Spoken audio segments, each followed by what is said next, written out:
What's up guys, welcome back to the We Play channel. Esports Transfers are back with a new episode, so bring your mum and dad, because we know they watch us, get yourself comfortable on the family sofa and enjoy. You don't want to squab, you don't really want to mob, you don't want to know this person when it comes to the ball. You ain't never tried, you ain't never tried, you ain't never tried to survive over time with the best. Just like usual, in ET, we calculate transfer values of the most talented and skilled players in the world. But maybe it's your first time here and you might wonder, how do we calculate these numbers? As always, our evaluations are based on 5 global parameters: leadership, marketability, consistency, skills, and demand. Each of these parameters has many internal factors. While putting them together using complex calculations, we make sure that our numbers match the real transfer value of the players.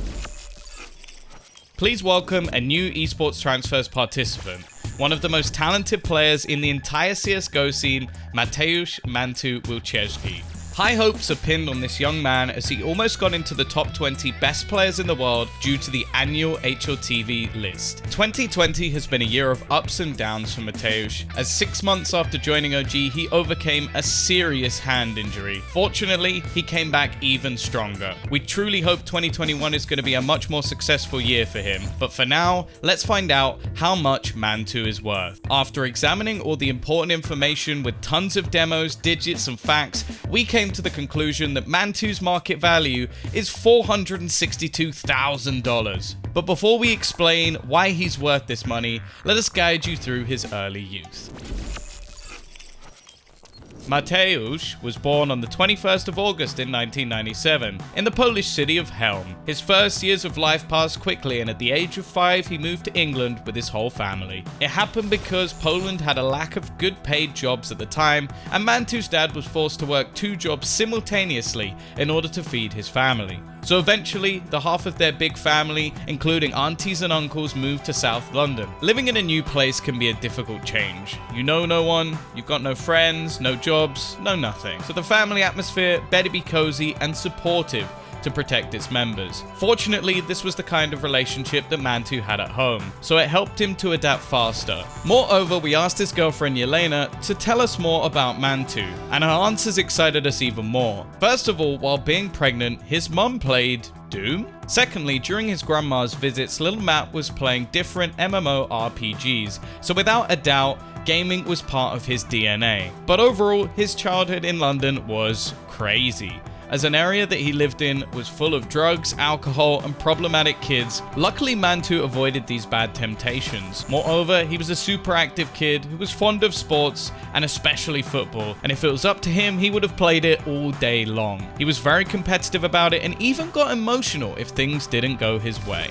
I was super emotional when it came to things. I remember playing in primary school, and every time something didn't go my way, I used to really about to cry. Sometimes I had to run to the toilet when I was 8 years old, and I was control myself to not cry because someone scored or we lost the match. It was just super emotional person. What's interesting is that video games were Mantoo's family hobby, as they played Unreal Tournament and Doom before moving to the UK. At the age of 12, he was playing Call of Duty just like average British kids. It was pretty obvious, as it was one of the most popular games in England at the time. While playing, he managed to make some new friends there and later went on to play League of Legends. Considering the fact he was playing it solo, Mantoo's friends invited him to play CSGO instead. He obviously sucked it at the beginning because he had zero knowledge about the game, but if you listen carefully, before we said how competitive and passionate Mantuu was. So he kept on improving in order to beat his friends in Counter-Strike. And look what happened. Now he is playing in a tier 1 scene for the famous OG organization. But to get to this stage, he had quite a journey to attempt first. His first team happened to be NoOrg, which he joined in July of 2015. There he met Dustin Grossman, named Dude, who had a huge positive impact on Mantuu as a player. In NoOrg, Mantuu didn't achieve any great results, so we may say he was just evolving as a player throughout that time. At the beginning of summer 2016, NoOrg squad was signed by the German organization Entropy Gaming. With this org, Mantoo's team also had mainly poor results, which eventually led to the contract termination between Entropy Gaming management and the boys. With not many options left, Matt stuck with Dustin and other mates, and they started to be called No-Org again. How ironic. Through this time, their total results were much better, as No-Org qualified for Copenhagen Games 2017, which promised them financial support from Plantronics, an American headset manufacturer. They also got some podium placements at ESL Meisterschaft tournaments. What's funny is that the match for second place they lost happened to be against Panthers Gaming, who later signed Mantuu. It happened in May 2017, and since then Mantuu spent a year and a half in the Panthers herd. Honestly, this time was pretty successful for him, as he grew a lot as an individual with impressive solo stats. Matt and Panthers also won some decent Tier 3 tournaments, such as aforementioned ESL Meisterschaft Summer 2017, ROG Masters 2017, and a few others. Curiously, in the first half of 2018, playing for Panthers, Mantuu took a break from the competitive CS scene in order to graduate from university. While doing that, he was still playing Counter-Strike to stay in shape and improve. This surprised some well-known pro players who started to praise his work ethic. In January of 2019, Mantuu joined Alternate Attacks along with his old friend Dude. Without any hesitations, our boy and his fresh squad started to collect gold medals from any legal cup they played in. In Alternate Attacks, Mantuu won 2 ESL Meisterschafts in spring and summer of 2019, the 99 Liga Season 12 and Season 13, and also an international LAN called Esports Global. It is the victory for Alternate Attacks, one of the teams we expected to lift the trophy, and they have done it. As part of Alternate Attacks, Matt also had solid individual stats such as a 1.18 solo rating and 0.77 KPR in LAN tournaments in 2019. Moreover, people who started with Mantuu spoke very positively about him. In one of the interviews in 2019, his coach, NKJ, said this: he would most of the times carry us through the German leagues, and in international competitions he would constantly be our best performing player due to his versatility. Back when he was not the primary AWPer, he only brought it when we had a double AWP setup on the CT side. We just left him on a bomb site as an anchor because he would easily lock down that bomb site on his own. That's how good he was. After a good year in Alternate Attacks, Mantuu finally joined OG, and according to rumors, they took him there on the advice of the same NKJ. It was obviously hard for him to adapt in the first couple of months, as he was not the primary AWPer for the last few years. Luckily, with the right guidance and support of his teammates, he managed to do it quite well. His first 12 months with OG were full of ups and downs, with health problems and disappointing results. Though they won Blast Premier Full Series 2020 and got silver medals in the second season of Flashpoint. 2020 has been a productive year for Mantuu. He evolved like a Pokemon in many in-game aspects, so we can't wait to see him on big lands and majors this year. Now that we know Matt much better, let's find out why he's worth $462,000.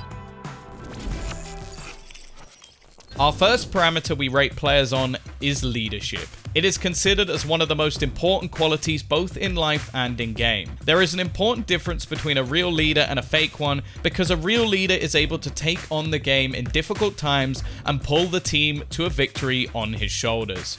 Just like always in Esports Transfers, we make conclusions based on dozens of demos and research statistics. According to one of them, Mantuu has been named the 22nd best player in the world in 2020, according to HLTV.org. His team OG played quite an unstable CS last year and managed to go through the lowest of lows, such as a 27th place in the world rankings, and on the other hand, an impressive result of placing as 6th best team in the world. Sure, these online achievements are different for what we were used to at big and loud LAN events where adrenaline permeates every part of a player's body, so we can't wait to see Mantuu on the major in October. Don't forget about the tiers we created a few episodes ago. They will help us to properly distribute Esports Transfers players. After processing secret criterions, we put Matt into a B tier. And now, let's enjoy some moments of his leadership. Oh, that clock feels so low, Alex. I'm getting scared of this Counter-Strike. I mean, I'm not the one playing. These boys are, and they're feeling brave, but look at the damage coming through. That was the bomb. What a perfect shot. Mantuu doubles up and double triple. Oh! Quad kill. My goodness, 3 bullets, 4 kills. He lines them up, knocks them down, and levels up the game. 12-12. Mantuu. Mantuu is a sniper, and snipers usually have to be selfish and even a bit arrogant in order to perform well. Despite that theory, our hero is very altruistic and is not afraid to make sacrifices for the boys. This contrast of the opposite qualities pleasantly surprised us. Mantuu easily takes over the game and just as easily gives this opportunity to his teammates, even if he has to die for it. Take a look at one more clip where he shines bright like a diamond. Up heaven. Oh, what a flip from Mantuu. Can't make it to, though. Smoke back to the left-hand side. Hands the man advantage for OG. A player pushed up so close towards him. Oh! Point blank connects to Apex. Caught off guard, but still a jump for it. 2 frags untraded, leading towards the outside. Oh, Mantuu! 4 kills. RPK is now alone. NBK will clean him up. What an all. Not bad, right? Eventually, Esports Transfer scouts rated his ability to take over the game with 78 points. As we said before, Mantuu has never been in a top 20 best players list, but he is definitely capable of doing it in 2021. So his final leadership score is 77 points out of 100. Let's move forward. Marketability.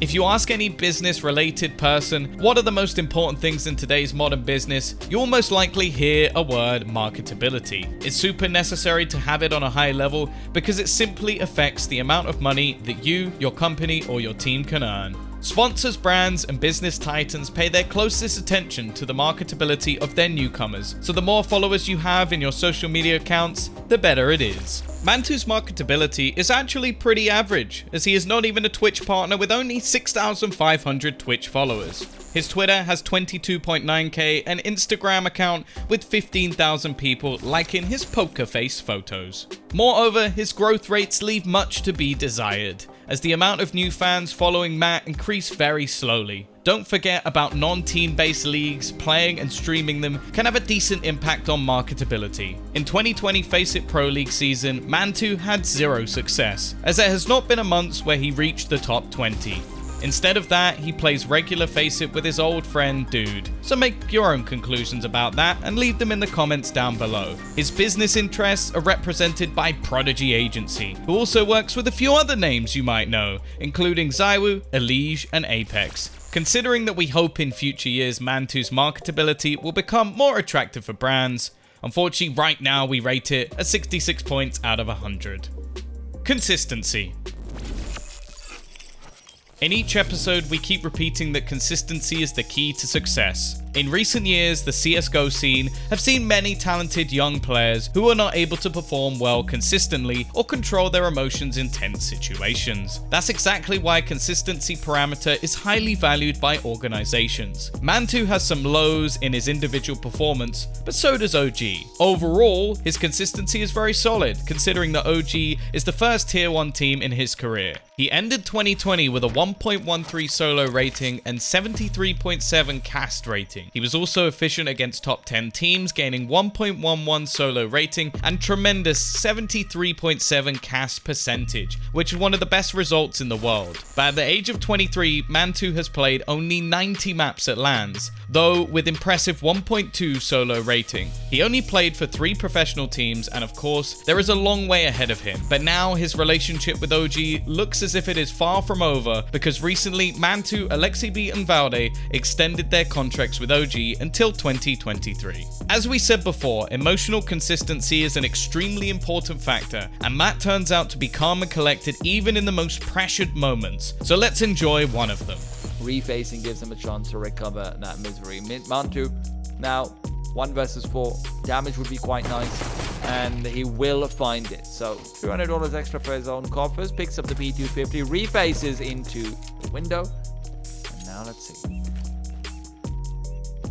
Yeah, just no time to really flush these players out into the open, so this should be a 1 pistol, unless suddenly Mantuu comes up with explosive frags. He's taking the duel. Mirabit. Oh no! My God. Surely not. That was a done deal. 10 seconds for Mantuu to pull off a 1 versus 3, and he gets every kill. Loyalty. Despite the young age, mantuu is an example of loyalty and dedication, which has been repeatedly confirmed in his games for OG. He only played for 3 professional teams and surely has a huge path in front of him, but right now his relationships with OG look like they are far from over. There is one more additional factor that we have to examine: physical health. It is still highly underestimated in esports despite that players spend 10 to 12 hours in front of their computers. This can lead to back problems, blurred vision, and painful arm injuries. mantuu actually experienced the last one, as in July of 2020 he was diagnosed with de Quervain's tenosynovitis, which affects the tendons of the thumb side of the wrist. Sometimes it hurts so much that he had to take painkillers one after another. Because I was experiencing pain everywhere, from my thumb, my forearm, like here, like towards my tricep, my neck, my shoulders, you know, so everything was basically just screwed, I guess. Everything was hurting. But what's amazing is that Matt still played competitive CS with OG while visiting doctors. That's how passionate and hardworking he was. Luckily, it got better as mantuu recovered from his injury. We can only wish him many healthy and happy years of Counter-Strike. Overall, Matt is very responsible and non-conflict. We also got to know that if OG have training for 11 AM, then at 10:40 you will already have mantuu on the server and TeamSpeak. So he's never late for practice, team talks, and official games. That's very impressive. Eventually, considering mantuu is a B-tier player, we rate his consistency with 91 points out of 100. Skills. In the skills parameter, we make conclusions based on arguments and digits, leaving aside subjective preferences. As we mentioned earlier, at the age of 23, mantuu has only played 90 maps at LANs, which is pretty weak. For example, if we compare him with Electronic, who is also 23, he already played 474 maps at LAN tournaments. Though in these 90, he had a very good 1.2 solo rating, a 51.1% win rate, and a 0.78 kills per round. His major storyline is still to be written, as he has never played at them. Let's summarize. First off, don't forget that all the evaluations were done within the B tier. Experience at playing LAN tournaments. mantuu is young and still has plenty of years of pro gaming, so he'll surely increase the modest number of 90 LAN maps. But for now, we rate LAN tournaments experience with 90 points. Minor/major tier performance. As we said before, Matt has never played at majors, so right now this factor remains empty. Esports Transfers scouts rated his versatility with 89 points and education with 87 out of 100. In the end, we rate mantuu skills at 89 points out of 100. Demand and mentions. Our culminating parameter determines how much the player is in demand among brands, investors, media, and other organizations. There is a certain demand for mantuu. His social media are consistently growing, and OG's organization is an excellent platform for developing this parameter. Matt gives interviews quite often, and despite his young age, he is very calm, but also friendly. He definitely needs to work on media activity, stream more, post more, and make some crazy highlights for the fans. He should probably also interact with new fans by playing with them, maybe making a few giveaways or a Q&A, just like he did a few months ago. Given the fact that the level of demand directly depends on results of the team, mantuu and OG need to start winning tier 1 tournaments, especially LANs, which will probably happen after the border openings and vaccinations of most people. At the end of the day, we rate mantoo's demand and mentions at 81 points out of 100. To sum up today's episode, we'd like to say that mantuu is extremely hardworking and ambitious, which will surely be a big part of OG's journey to the top. Sure, he is not perfect and should work on his marketability and in-game creativity. We wish mantuu many victories and even more trophies raised. That's it from us. If you enjoyed today's ET, don't forget to press the like button and follow our channel. We Play loves you, so thank you for watching Esports Transfers, and we'll see you next time.